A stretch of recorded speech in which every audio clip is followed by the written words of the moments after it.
Oh, well, hello there. I was just looking at the Lifey app here on my phone. Did you know you can make your own videos for Lifey? You can talk about your experiences, your hometown, whatever you want, really, as long as it's clean. But anyways, as for right now, we're going to be looking at the city of Denver and everything wrong with it.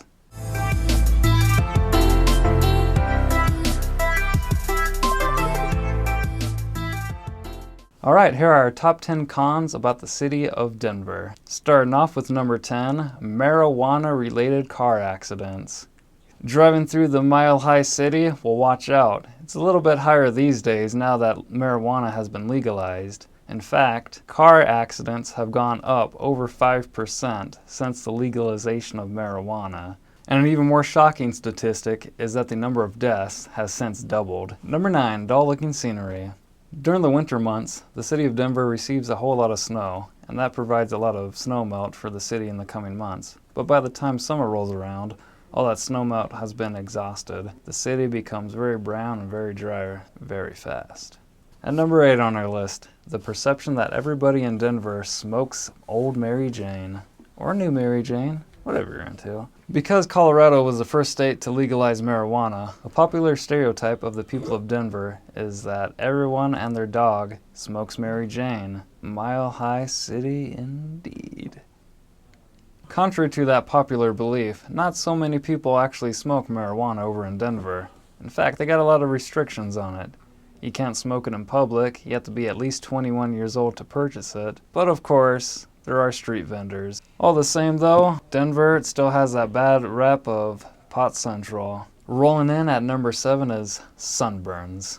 Because of the high elevation of Denver, there is a lot less atmosphere to block and filter out all those UV rays coming down from the sun.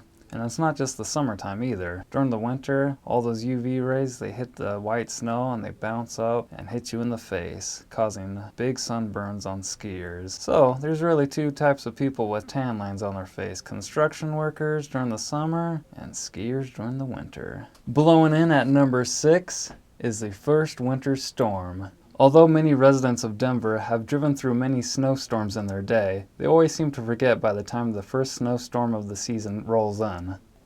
They gotta go back to driver's ed and put on their chains and be rappers.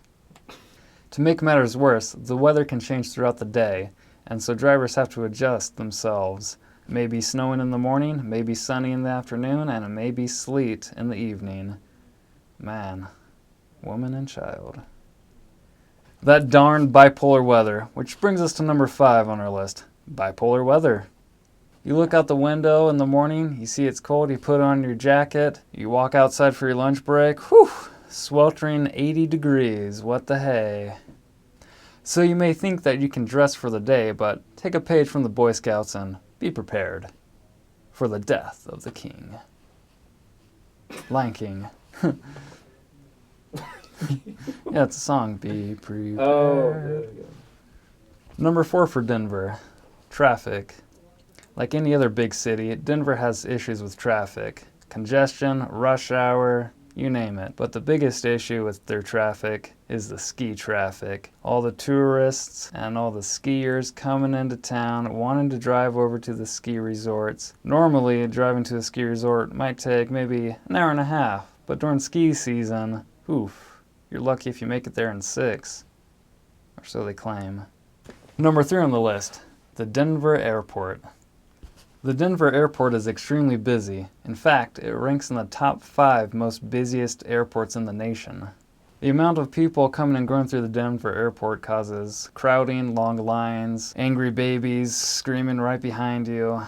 It can be a real mess. And to make matters worse, the actual physical design of the airport is quite confusing, quite the maze. For example, after you leave your flight and you want to pick up your luggage, you gotta hop on a bus to the other side of the airport, get to the baggage claim. It's a mess. When you're leaving your flight, you might as well get your airport map ready because to get your luggage, you're gonna have to get on the other side of the airport, hop on a bus, and who knows where it is. You have my sympathy. Number 2 on the list, dry air. The city of Denver is extremely dry, leading to dry skin, chapped lips, and dry mouths. In fact, it's so dry that your girlfriend's gonna be thinking she's kissing a reptile. Maybe even the lizard people should move there, who knows? To illustrate just how bad it is over in Denver, back in December when they measured the air moisture, it came out to be 0.02 inches. That almost set an all-time record for Denver. And finally, number 1 on our list, the housing market.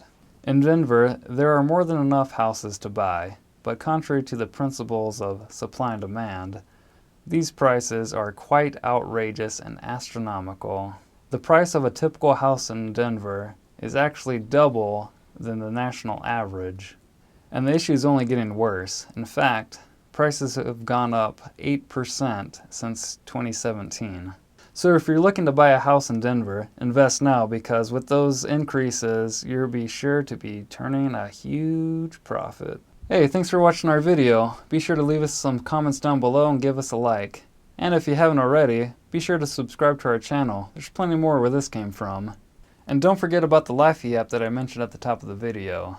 Well, as they say in Denver, see you on the slopes.